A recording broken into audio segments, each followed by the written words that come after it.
The Green Mile, a six-part serial thriller by Stephen King, 1996. Foreword. A letter. Dear constant reader, life is a capricious business.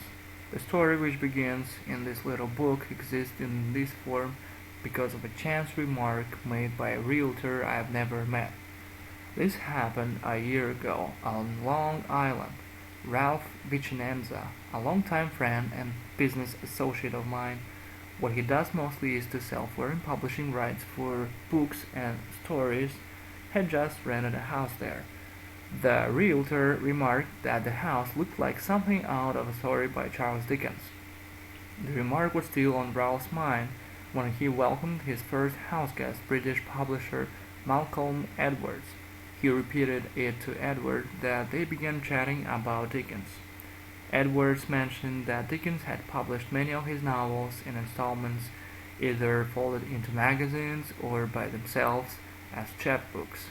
I don't know the origin of this word meaning a smaller than average book, but I have always loved its air of intimacy and friendliness. Some of the novels, Edward added, were actually written and revised in the shadow of publication. Charles Dickens was one novelist apparently not afraid of a deadline. Dickens' serialized novels were immensely popular, so popular in fact that one of them participated in a tragedy in Baltimore. A large group of Dickens fans crowded onto a waterfront dock, anticipating the arrival of an English ship with copies of the final installment of the Old Curiosity Shop on board. According to the story, several would-be readers were jostled into the water and drowned. I don't think either Malcolm or Ralph wanted anyone drowned, but they were curious as to what would happen if serial publication were tried again today. Neither was immediately aware that it happened.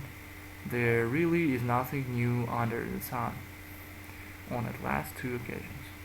Tom Wolfe published the first draft of his novel Bonfire of the Valentines serially in Rolling Stone magazine, and Michael McDowell, The Amelie, Gilded Needles, The Elementals, and the screenplay Beetlejuice, published a novel called Blackwater in paperback installments.